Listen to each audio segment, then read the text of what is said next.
Hello and welcome to the East Ward Update. I'm Durwell Montgomery, Council Member of the East Ward. On this show, we'll be talking to Tim Grant, Director of Recreations and Parks, about bond projects impacting the East Ward. Tim, it's good to have you talk about bonds. We have some exciting things happening in the city around bond projects, but in particular in recreations and parks. And as Director, just tell us a little bit about your thoughts, where we are in recreation and parks, and then we'll dive into some of the things impacting us from the bonds. Well, thank you, Council Member, for having us on your show. We are very excited about the passing of the bonds. We think that the citizens truly made a statement in terms of how they want their recreation and park facilities to look, and we're just excited. We've already started work, as you well know, and work is progressing rather rapidly to try to get a lot of these projects, get dirt moving and get projects built. So times are good, and we're very excited. Yeah, I know it's one thing as a council member to think about all these projects and them happening while I'm in office and while other council members are in office. And I think as a director who's had some time in position, it's also, I think, a fulfilling thing when we see these things actually come to fruition. As a director, you can say that these are some of the things that happen. And I think some of the visioning process, you've been much a part of that, and your staff has been much a part of that, even prior to the bonds actually being passed.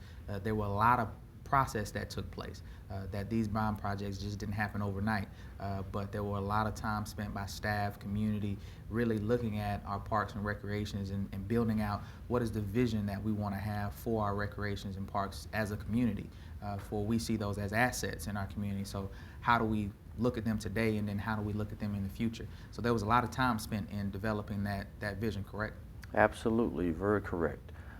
We spent a lot of time with public meetings, public input meetings on various projects, had multiple meetings at different locations. Some were at recreation centers, some were meetings were held at churches, at the local YMCAs, and gathered a lot of data, a lot of input from citizens, good and bad.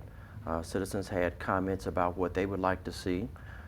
Citizens had comments about what they would not like to see. So we were very in tune and attentive to those comments, and allowed all of our citizens the opportunity to give their opinion. Mm-hmm. And when we look at the East Ward and a lot of the parks that are being impacted in the East Ward and very close to the East Ward, there's a lot. There's a lot going on when you think of parks from the center part of the city, such as Winston Lake, and as well as some of the golf course portions, as well as going all the way out to Sedge Garden and the recreation centers there, and coming all the way back around to Salem Lake and the quarry.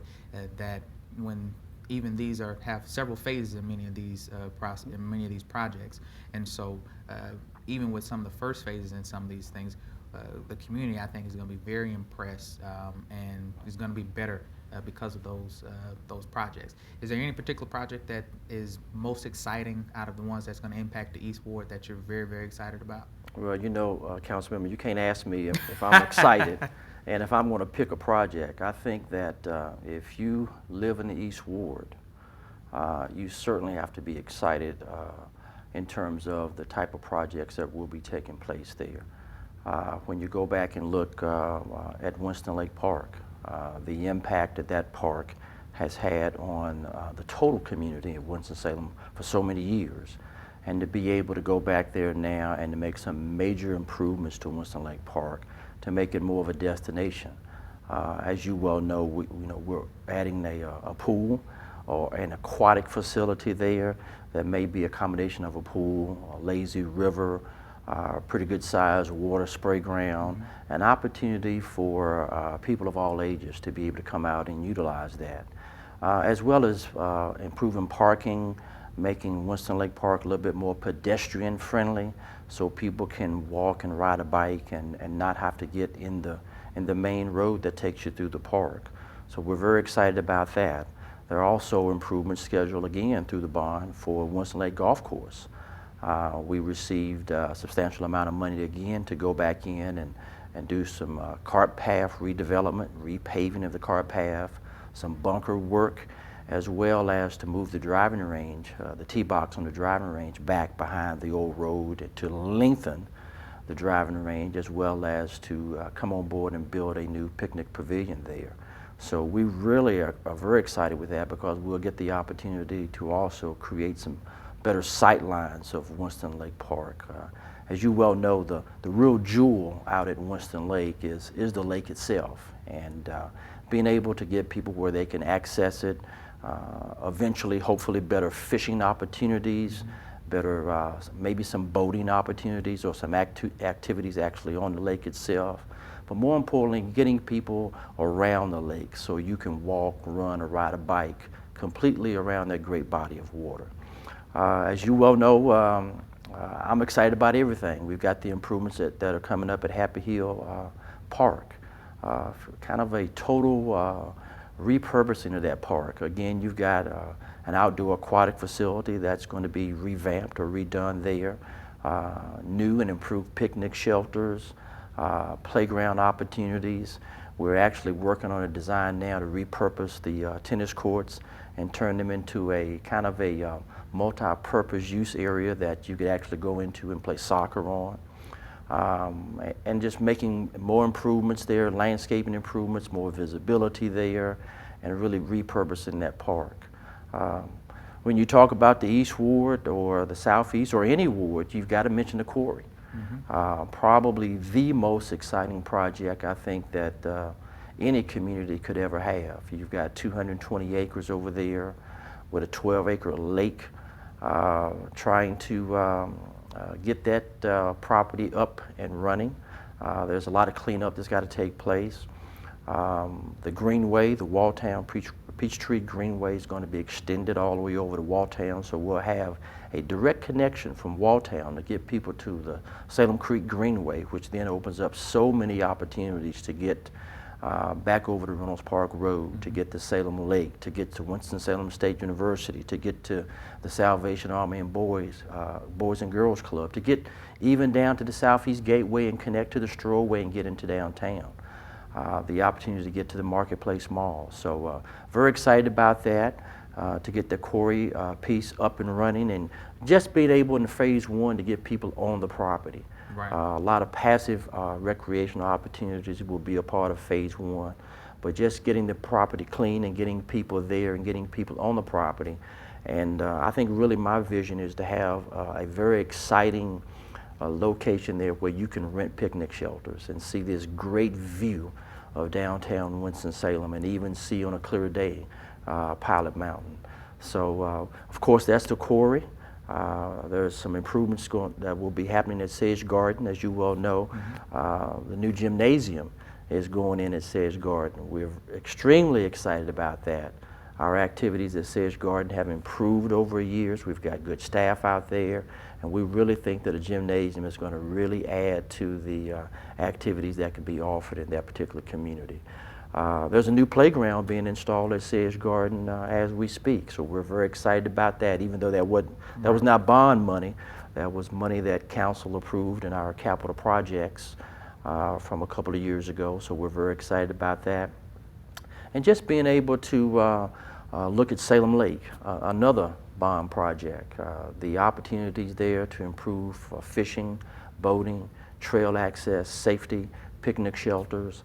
And I think what all of us are really excited about at Salem Lake is a new warden's building, a facility that we can all be proud of, but more importantly, an area that would house our fishing station where you can go in and buy bait and tackle, buy something to eat if you'd like, but also take a class, whether it's a fishing class or a class that's offered by the North Carolina Wildlife Association, but more importantly, a facility that would have an upstairs area that you could go in and rent.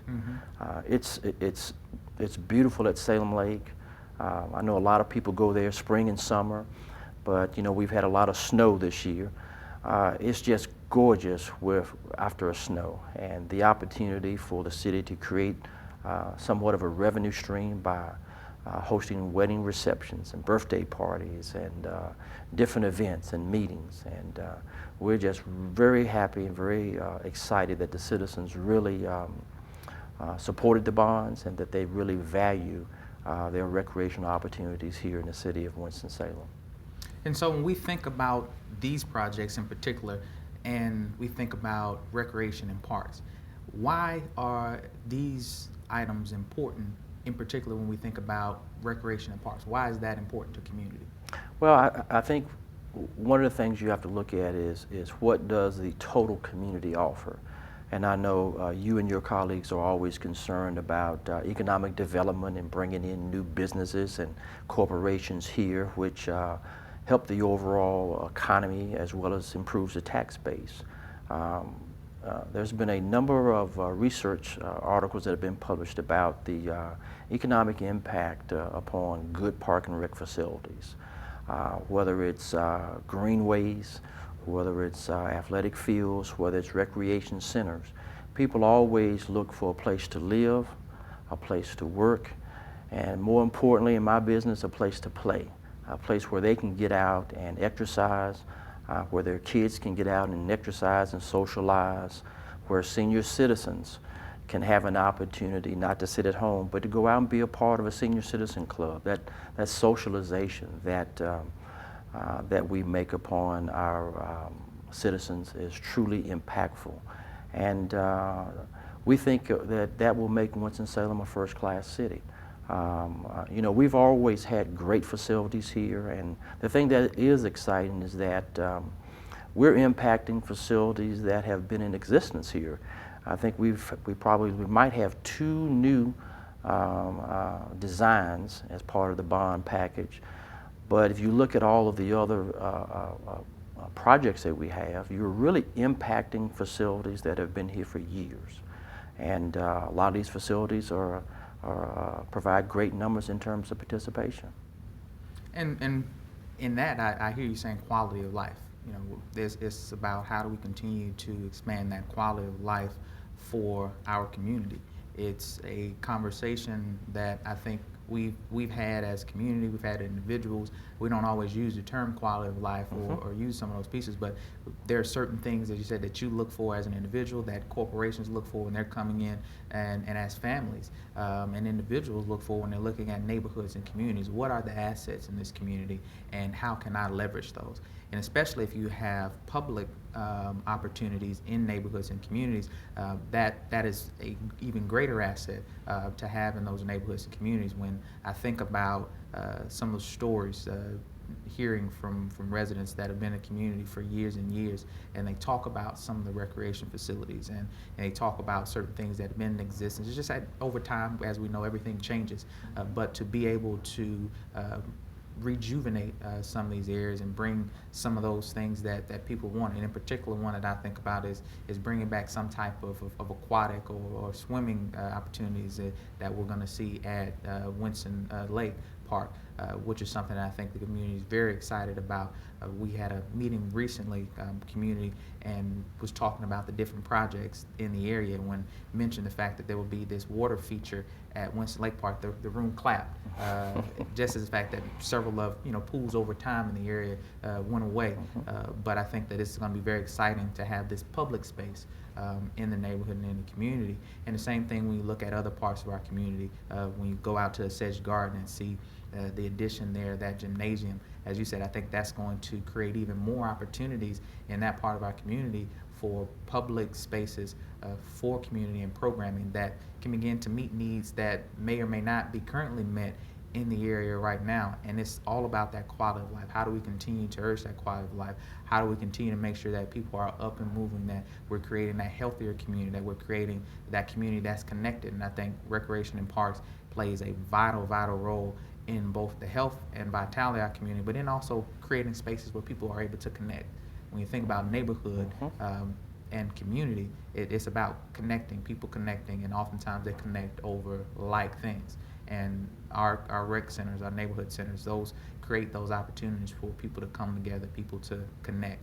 And as a city, I think we've made a commitment as an elected body, but more so I think the citizens have driven that direction of what they want to see and how they want to see it, and then how they came out in very strong numbers and voted for the bonds, and how the Park and Rec bonds received such overwhelming support from the public. I think is yet another statement from our citizens in the city of Winston-Salem of how important they believe our recreation centers are, how our parks are so vital. And I think it's because of your staff doing such a great job of one, continuing to look at innovative ways to do what we can do with what we have. Because I know, and you know, that more recently here, over the past several years, we've been tasked to do more with less. But this gives us an opportunity to really make investments that I think generations are going to be able to benefit from these dollars that are being spent here today.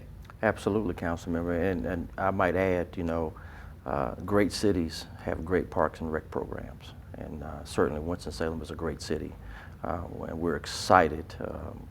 We're so excited, I think at some point I might be the first one to go into the water feature at Winston-Salem Park.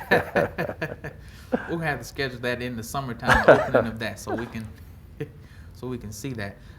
But we're even outside of the bonds. There were some things that Parks and Rec have been working on, kind of just some innovative things within a few of our rec centers, just as a way to kind of continue to engage different generations, different parts of our community, just kind of thinking outside of the box. Can you tell us a little bit about some of those things that we did, where we're beginning to do a little bit differently in a few of our facilities? Sure. As you well know, we added some video arcade games last year.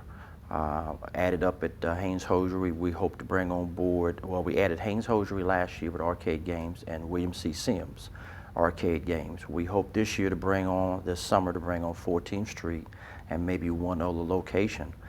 Surprisingly, some of the arcade games that I know I remember are coming back for young people, and it gives them an opportunity to kind of socialize together. And of course we're speaking of the non-violent games. We're talking about Pac-Man and things like that, Miss Pac-Man. And we hope to be able to continue to work with a couple of different companies to get some sponsorship to expand that in other locations. We're working very diligently right now to work on our Friday nights, back up at Fairground Fridays. So we had a very successful summer last year, providing opportunities for our teens to kind of have a place of their own where they could come and hang out. And we hope to do that again this summer. I can't tell you a lot about that right now, but we've got some exciting things that we're working on. But currently we plan to open up Fairground Fridays the first Friday night the school gets out, and run it up to this year, run it right up to the National Black Theater Festival, and have some other surprises for our young people during the theater festival. I think a lot of it boils down to is just continuing to be able to listen and be able to make changes. People like change. To the contrary, some people don't like change, but when you talk about dealing with our young people, they don't like to do the same thing over and over. Mm-hmm. And so being able to do that, we are also working on right now a dance program for this summer that we hope to be able to offer to professional dancers who grew up in Winston-Salem. If everything goes correctly, they'll be with us this summer, and we hope to be able to offer some dance opportunities at various locations for our young people to coming in and be able to learn different dances. So we're very excited about that. Yeah, I think for any community, it's a challenge always to keep up with what's happening with our young people, to make sure that we're capturing the attention, so that there are things that are being programmed to give them their space and opportunity to be engaged. And I think that we're really attempting to do that in many different ways. And I must admit, it was just recently I was on a arcade machine. I hadn't been played any of that in some time, and got on the game, and it was probably an hour later, and I said I had to go because I just got captured in on it. But we have to find ways again of interacting and providing opportunities that speaks to this 21st century generation of young people who are coming up, and it's really that question of what do we need to provide and what is being provided elsewhere, and then meet that need, fill that void. But I know I'm excited about what's happening in recreation and parks. Clear, I think you're excited about what's taking place. I think the community is going to be greatly benefited by these dollars that are being invested into our recreation facilities across the community. And I will say this, I'd be reluctant if I didn't say this. I think council has been very, very much apt in terms of paying attention to how these dollars are being spent, how we are letting contracts in this process, and making sure that there's opportunity for the whole community, for the individuals who qualify within those processes to be able to benefit from getting contracts and doing the work. And I think that's something that council's committed to. Our city manager and staff are fully committed to making sure that there's diversity in those who are receiving contracts and doing a lot of this work in our community. And so I think that there's several benefits of these dollars being spent. I think there's economic benefit, but then when it's all done, we have that communal benefit of actually seeing all the work that's done and that's taking place. So I think that's very exciting. I thank you so much for coming and sharing with us about what's going on, what's happening, and I think over the next several months here, as staff continues to figure out some of these pieces and then get some of the architectural and engineering work back, what can we say over the next 10 to 12 months we'll begin to see some work taking place? Absolutely, absolutely. And so people will see some dirt turning, they'll Absolutely. see some things moving, and I think that's when we'll all get even more excited. Absolutely. And then we'll be moving to a place where we're doing ribbon cuttings and people are able to go into some of these new things that are happening in our parks. But again, I want to thank you, Tim, for being here with us and sharing so much with us. So again, thank you for our guest today, Mr. Tim Grant, Director of Recreation and Parks. If you would like to see this program in its entirety, you can view it on the city's YouTube channel. Thanks for watching.